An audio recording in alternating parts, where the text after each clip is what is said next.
Welcome to the Misfit One Lifestyles with Elizabeth Colin. She will awaken and connect with your Misfit One. Are you tired of the ups and downs in your life? Are you ready to live a healthy lifestyle once and for all? We are talking about all aspects of your life. Being fit is not just physical, it's also your mind and soul. Learn how to take steps in your life to move towards your goals. Elizabeth's goal is for everyone listening to the sound of her voice to get fit. Let's get focused, let's get intentional, and let's transform. Now here's your host, Elizabeth Colin. Hey guys, welcome to another episode of Misfit One Lifestyles with your girl, Elizabeth Colin, also known as Misfit One. And today's guest, I said guest. Yes, you guys hear me? It's two, not just one good looking man up in the studio, but we have two hotties for you ladies. Get ready, get ready, get ready. We have the guest, the host of the WVON 16090 in Chicago, David and Atiba. How you guys doing? Good afternoon. Doing well. Doing well, yeah. I am so happy to have you guys.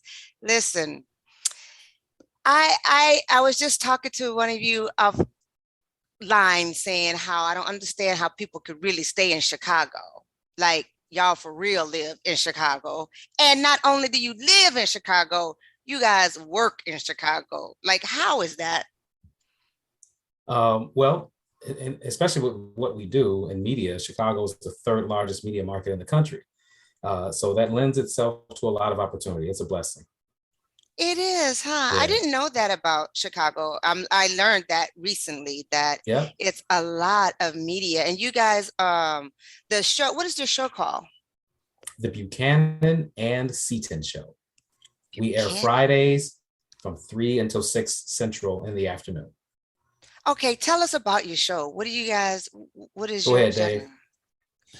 Well, the primary subjects that we cover are national politics. So anything, when you think about what's in the news right now, when you think about Ukraine, when you think about Donald Trump, when you think about any type of national story that's going on that impacts people's lives, that's what we try to distill for our audience, because most people don't have the opportunity to sit down and watch the news or read or consume that information at a granular level. So we try to have these macro conversations and break them down so that lay people can understand them.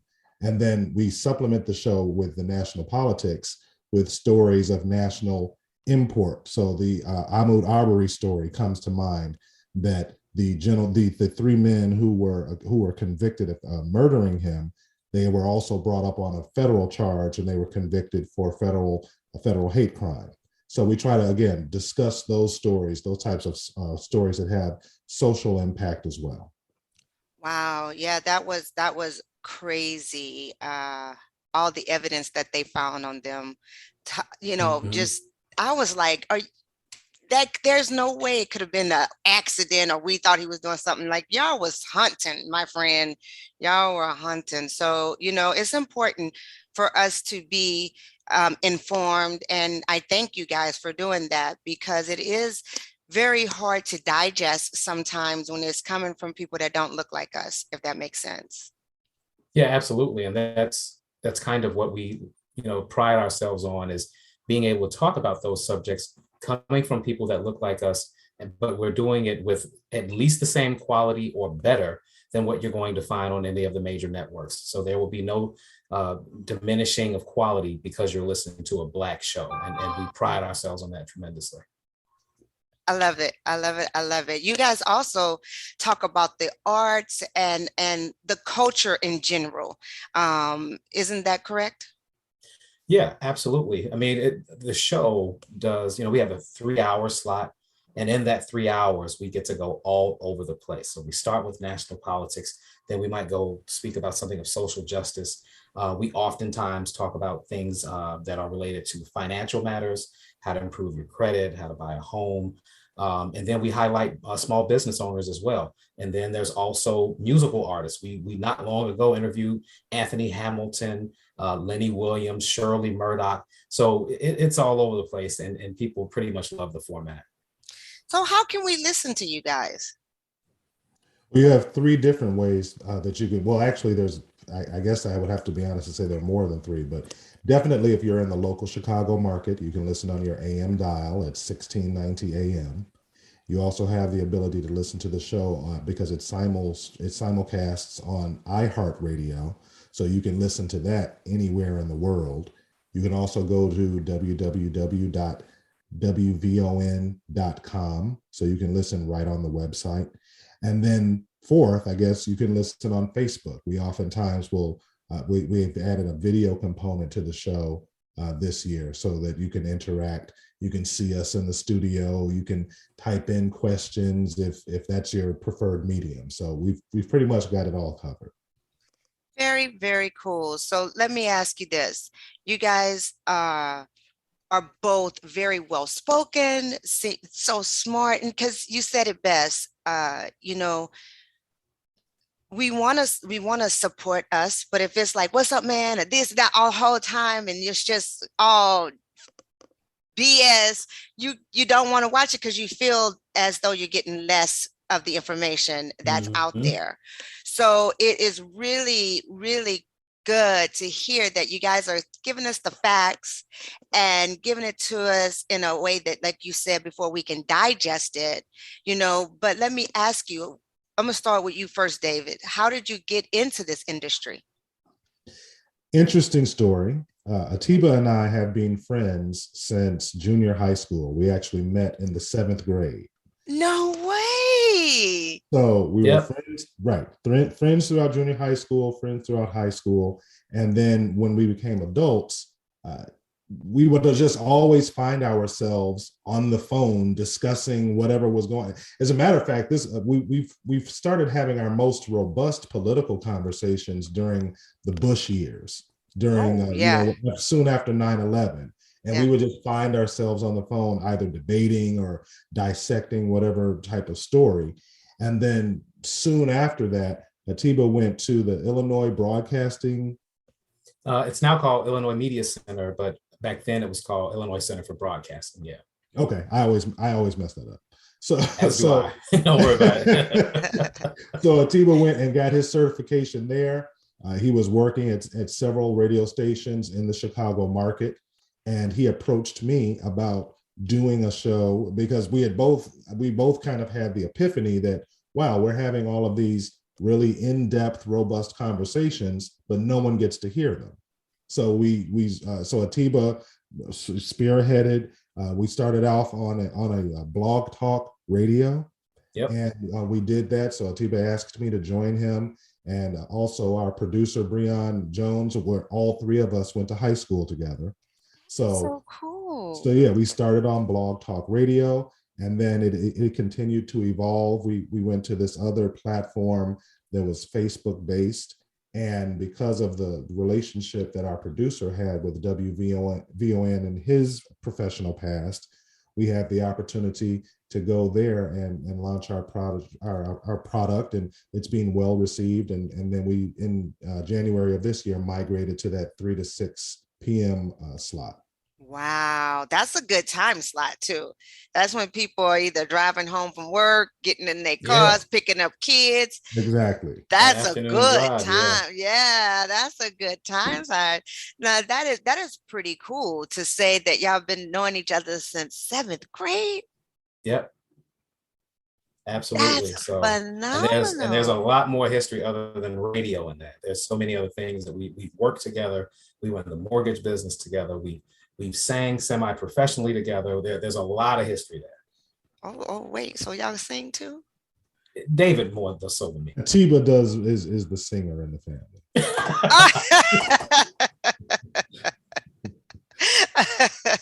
I can't mess with his falsetto, so I'm not even going. Listen, I do backup. No, that's me. I'm the backup singer for sure. That's so cool, man. I love Yeah. to see that a friendship that have been that long together. So it makes sense that y'all chemistry works on the radio because y'all know each other from like seventh grade. So Absolutely. you really have an intimate connection versus just co-hosts that met and now Yeah. doing the show together, right? Yeah. Yeah. So And tell in our us. friendship, and I think this is one of the most important things about our show, because Atiba and I, our worldviews, you know, he's way more progressive. I'm more centrist. He jokingly, you know, calls me a Republican every once in a while, but because our worldviews are so different, even though we basically come from the very similar background, we offer a different type of you know, it's a different type of experience rather Right. than a lot of the shows out there that you might see in the African American community, where you're going to get one point of view that's on one side or the other. When you listen to or the conversations that we're having, they're a lot more, like I said, a lot more robust, because we don't always agree, and our I love friendship it. allows us to disagree and not be disagreeable.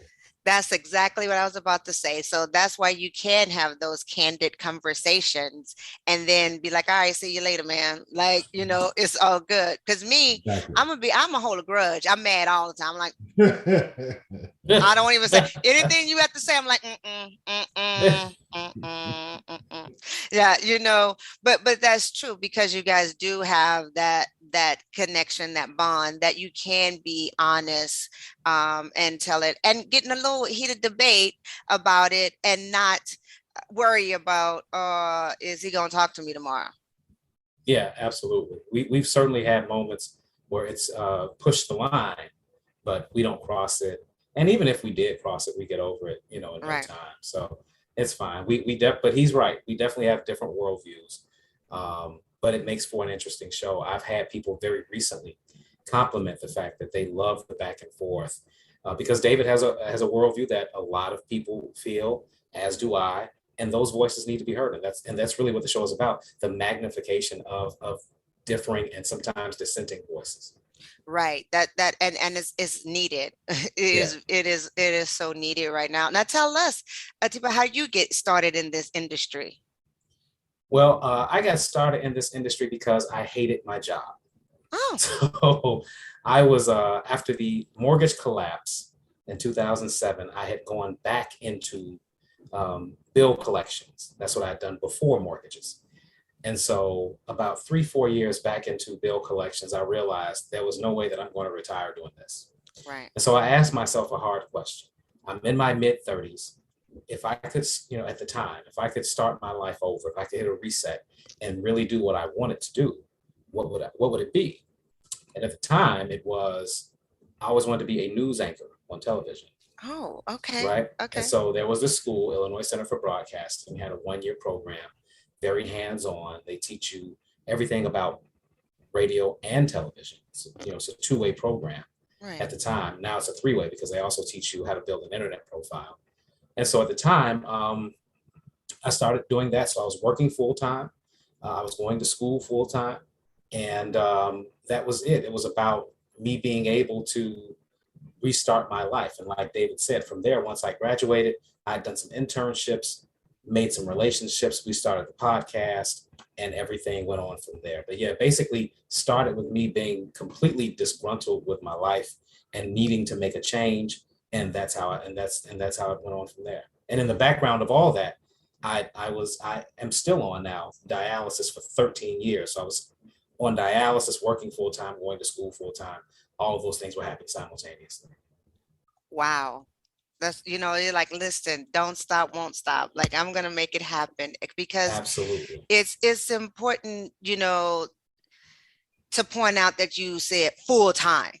Right. Y'all heard him. He said he did all those things full time. I don't know about you, but it's only like 24 hours in a day for all of us. Right. So, and doing dialysis. Can we talk about that for a little bit? Because that's also kidney diseases and things of that nature is not talked about a lot in our culture. Yeah, absolutely. So through that, through the station, actually, I developed a relationship with the National Kidney Foundation of Illinois. And so now I do some ambassador work for them as well. And it's just great because we even use the platform of the show to be able to talk about different health matters, be it diabetes, be it kidney disease, what have you, things that tend to afflict our communities more. And so we do the best that we can to amplify that because it affects so many of us. And matter of fact, I even had an Illinois state senator very recently who had heard the show call in to ask my advice about her mother who was going to be undergoing dialysis soon. Yeah. That was barely 3 months ago. It's an actual Illinois state senator that called me. So yeah, you just never know who you're going to reach. You never know who you're going to touch. You never know who you're going to impact and inspire. And so we definitely use our platform to do the best that we can.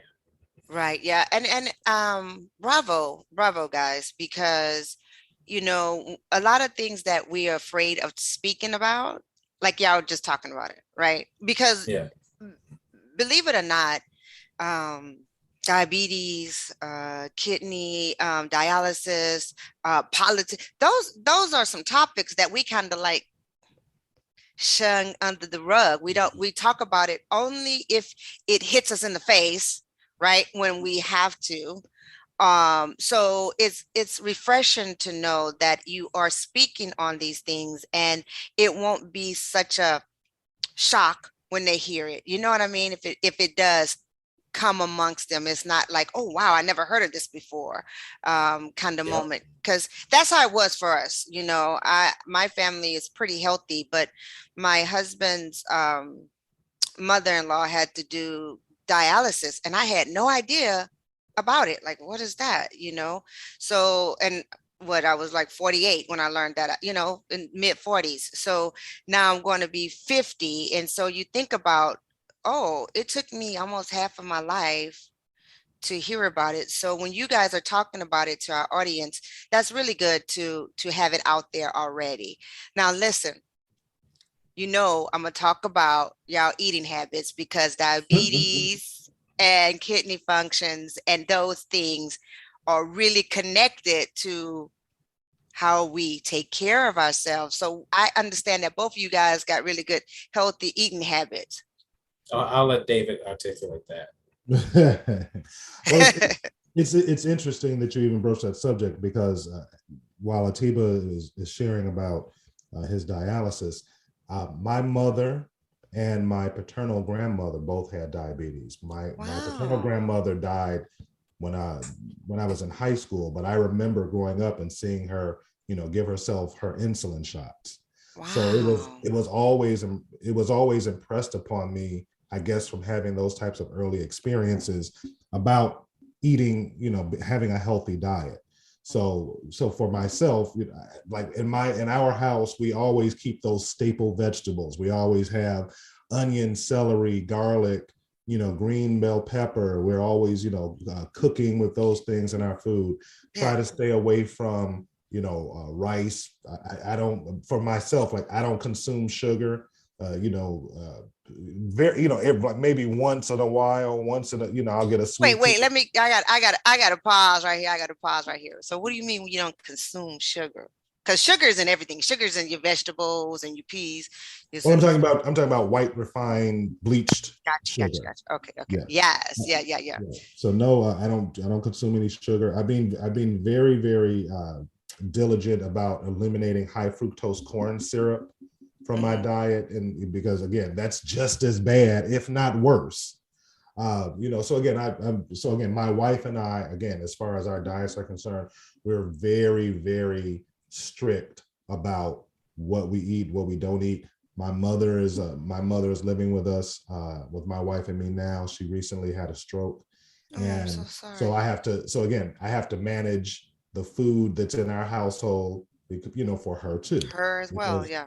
Because again, like I said, she's you know, she has has issues with an elevated A1C, and that's something that I'm actually battling with myself right now. So again, the biggest thing that you can do, the biggest contributor to your health And this is something that we really need to emphasize in our community, with obesity being, so rampant in the Black community. We really need to champion, having a healthy diet. This old trope that, that eating healthy is expensive, or that it's too expensive, is not true. Not true. You can go buy, for the same price that you can go buy a bag of potato chips or a bag of Doritos, you can go get some fruit, some bananas, or some apples, or what have you. So again, we definitely need to have a renaissance about healthy eating in our community.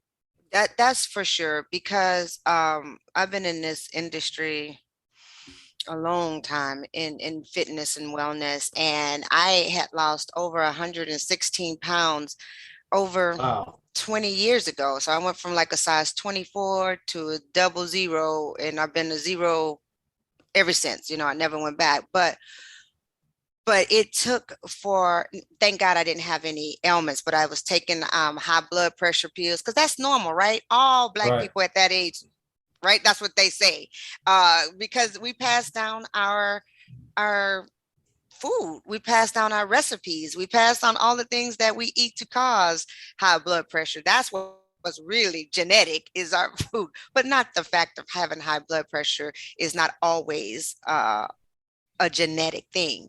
So when I was able to get off my blood pressure pills and live, and I went on a quest to try to help us, but it was very, very difficult, because it's ingrained in us, our food habits, right? Eat that fried chicken, that collard greens and ham hocks and pork, it's ingrained. And if we're trying to change those things, then you're trying to change who I am. Have y'all read it? Do you understand what I'm saying? Oh, I agree with you, but I do believe, at least I can speak for a little bit in Chicago, there has been a little bit of an awakening. Yes. There are tons now more restaurant options for vegans. There's tons of more restaurant options for vegetarians. And that is a hot thing. Now, whether it's just something that's fashionable and a trend, I don't know. But again, that is definitely something that is beginning to take off in this market.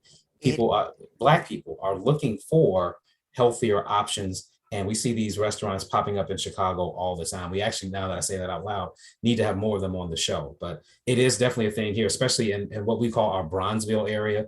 That's like a coveted Black area on the south side, near Hyde Park. That's where the Obamas lived. In that area, there are some options. And that seems to be a thing. It seems to be a little bit of an awakening.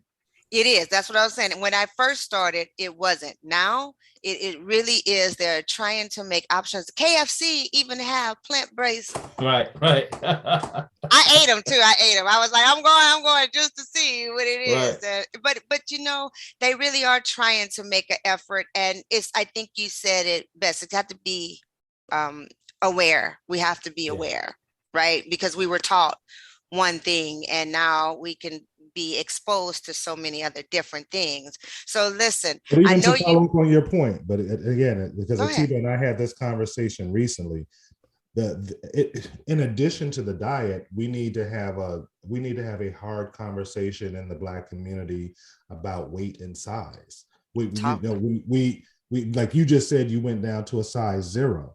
If you say that the average perception is that if you're a size 0, oh, you're emaciated and correct, you too small and you need to get meat on your bones.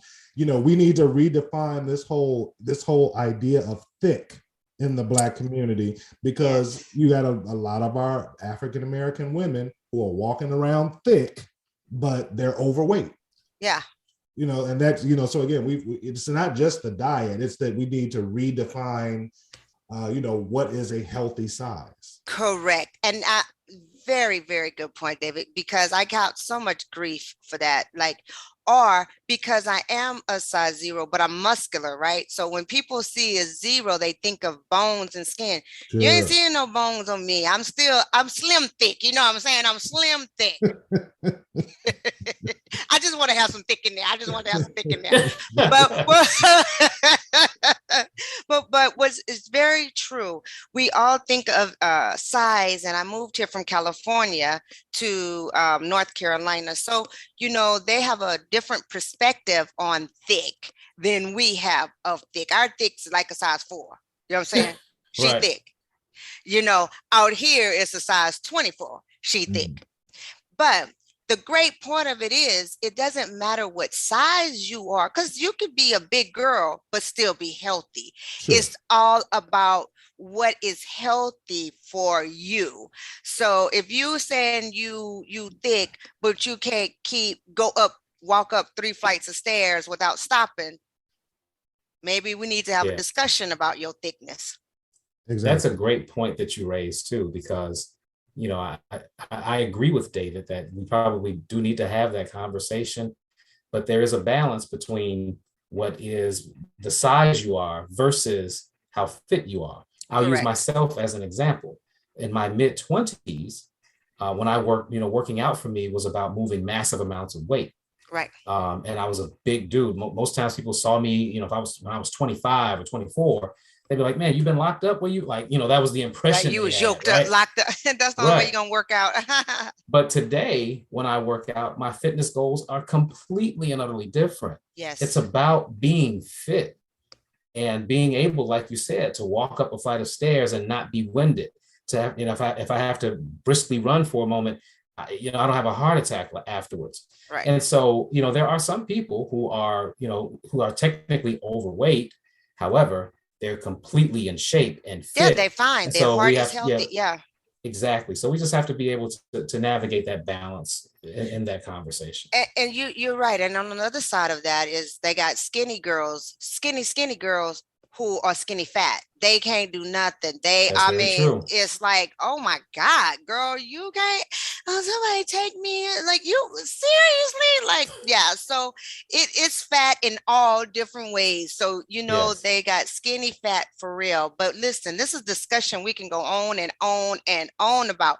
I'm gonna have y'all come back again so we can talk about it for real, because it is an issue that it needs to be talked about. And I know they tired of me talking. They like, girl, you said over and over. So we're going to and when they hear other people say it, they pay attention. I don't know about everybody, but I know my husband is that way. I could tell him as a nutritionist, this, and this. He don't pay no attention to me. This man was on stage, said verbatim, a nutritional, verbatim what I said. He was like, see, baby, you see? Boy, I've been telling you that for 8 years. So, the information is sunk in from somebody else. I don't care. However you get your information, let you get your information. You know what I'm saying? Tell us again, you guys, how can we stay connected? So you can listen to the show Fridays from 3 until 6 live. That's Central Standard Time on WVON AM 1690 Chicago. You can also listen on iHeartRadio. It's an iHeartRadio station. And you can also join WVON's Facebook page, and you can log in live there. You can live stream on their website, WVON.com. One other thing that we did not mention, you definitely want to follow David Seaton's blog and vlog. It's called Seaton Speaks. He has tons of articles there, videos, interviews that are separate and apart from the show, but kind of an addendum to the show. So if you want more interaction, definitely you want to follow that as well. Oh, we want more. We want more. That's all it is. SeatonSpeaks.com, SEATON, SeatonSpeaks.com. Follow us on Twitter. You can follow us on Instagram. If you hear the interview and you think to yourselves, oh, what do these guys look like? You can check us out there also. Buchanan and Seaton on Instagram. Twitter is the B Seaton Show. Perfect. But listen, I'm not going to let y'all go just yet. I got one question, because you're not going to just come on, Miss Fit One Lifestyle. I'm not going to go ask you how you take care of yourself. We know you eat well, but how do you, what does your mornings look like? When you wake up, how do you start your day? Who want to take it first? Go ahead. I'll go first. 3 days a week, Monday, Wednesday, and Friday, my mornings start at 4:30 in the morning at dialysis. So that runs from about, 5 a.m. until about 9.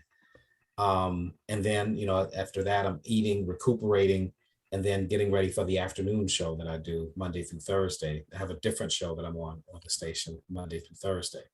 But Tuesday, Thursdays, and weekends, my mornings I'm at the gym like today at probably between 5 and 7 a.m., getting it in and getting my day started, and then coming back and having some breakfast. But yeah, I'm a very early riser. I had a friend laugh at me last night because it was 9 o'clock. We were on the phone. I was like, all right, bro, I got to get out of here. I got to go to bed. Right. And he's like, what's wrong with you? I said, so I got to be up. Like, good night. Have a good night. I'm 48, and I'm more effective at 6 in the morning than I am at 9 at night. After 9, I'm pretty much useless. So that's just me. Yeah, me too. I'm a morning person too. I can be up, but I'm not really functioning. If it's like 6 o'clock, I don't know what's really going on. I don't know. 6 p.m. But early morning, I'm like golden. You know what I'm saying? Yeah. And that's good. Just, it was important. I like to ask people this question, and I know it's kind of weird, but a lot of successful people like you guys, who are in a high stress industry, they have morning rituals, and that's some of the things that keep them with their longevity and how they stay in this practice and how they live their lives. So by you going to your Tuesdays, Thursdays, getting that gym, doing that thing, that's just phenomenal. You know what I mean? Amen. Yeah. Thank you for sharing that. Mr. David, what's going on? How you start your mornings? Generally speaking, when I get up in the morning, I check my news feed, and my day starts contingent upon what my schedule is in my primary job. So generally speaking, I'll start my day anywhere between 6 and 7. Then I'll get up, I'll read, I'll catch up on, whatever is going on in the news that day. I'm, checking emails. My job is pretty sedentary when I'm at home. So I'm generally speaking, sitting in my home office in front of, 2 computers. But then now that COVID is kind of abating, or at least we hope so, I'm going back to more of a travel. Right. I'm starting to travel more. So, so every 2 weeks, for the next until basically June, I'm traveling to some part of the country for my job. So I'll be in Dallas, I'll be in Idaho, I'll be in Houston, I'll be in New York, I'll be in New Orleans, San Francisco. Now, traveling, sometimes it makes it challenging, to maintain your diet. Because again, you're taking people out to dinner, you're kind of grabbing, food on the go. But again, to Atiba's point earlier, there are a lot more healthy choices out there. I was just about to say it. You saw my eyes lit up. You caught it before. I was like, yeah. You look at the menus, and there's always gluten-free or vegetarian or at least, low fat, and again, I try to be very cognizant of that even when I'm traveling. But again, my morning routine is, again, basically the same. When I start my day, the first thing I do is I'm reading for the first hour when I start my day, so that I know, again, just for my own, for the show, but also for my own just personal awareness. So I know what's going on. And then like I said, whether or not I'm traveling or if I'm working from home, generally my wife and I will kind of switch off on who does dinner that day. So again, we try to cook at home. So she works from home, and well, both of us work from home. So kind of trade that off, between us, just whoever feels like cooking that day. That's awesome. That's really cool because, self-care is so important. And if we don't take time to do what we enjoy or make our bodies feel good, like for you, it's reading, getting that information, that's your self-time, and which is really important to spend time with yourself, right? It really is important for that. And before we say goodbye to these handsome young men, is it anything else y'all want to let us know? You want to let the people know? Is there anything y'all want to say? Give us some last words of wisdom here. I'll let David go. He's normally good at wrapping things up, putting a bow on it. Come on, well, I was gonna say earlier when you were asking about what we discussed on the show. I remember one time that I was speaking right before we got our opportunity at WVON, and I was in a social setting, and I was kind of announcing to this group that a friend of mine and I were starting this radio show. And one of the African American men asked me what we were going to talk about, and I started off by answering politics, and he rolled his eyes. Yes. And so I would like to encourage Black people to just become aware of what is going on. Politics, whether you like it or not, who you vote for locally controls what happens in your neighborhood. Who you vote for at the state level controls the things that are going on in the areas in which you live. We need only look at the present composition of the Supreme Court. There were a lot of Democrats, a lot of progressives who didn't vote for Hillary Clinton back in 2016 and they chose to vote for Trump. Then Trump went ahead and put 3 people on the Supreme Court. Now that's going to have real world consequences for individuals who are saying, oh, they're both bad or whatever. So I would just encourage, especially, like I said, African Americans who oftentimes lament how we are treated or perceived by the law, that the only way that you're going to get the outcome that you desire is you have to participate in the process, and you have to be educated about what your choices are. So so again, I would just encourage us to, like I said, be more deliberate about being involved in politics, because there's really nothing else that's more important in your day-to-day life than the decisions that are being made for you by the people who you elect. And the last thing that I'll say is, for those people out there who check out of voting, and this sounds trite and like a cliche, but even when you don't vote, you're voting. That's a vote. Yes, I say that all the time. I was like, oh, you voted. You did. Right. You did. Right. Yeah. So get involved, get informed, and stay informed. Love it. That's it. That is true. That is so true. Thank you guys so much for visiting us today. This was awesome. You guys really are making a difference. My whole platform is living fit, right? Focus, intentional, and transforming. And that is exactly what you guys are doing. So keep up the good work, you guys. Listen, everybody, tune in next week. Until then, stay fit. I hope you enjoyed this episode of Misfit One Lifestyles. Listen, when you are fed up and sick and tired of living this stifled, overwhelmed, and overstressed life, and you're ready to live the fullest, richest, and healthiest life by gaining more confidence, more energy, and more clarity, living in your best self, you know what to do, right? Go ahead, go to my website, misfit1.com. Sign up for our online courses, Creating Healthy Habits, so that you too can live fit, focus, move with intention, and transform your life.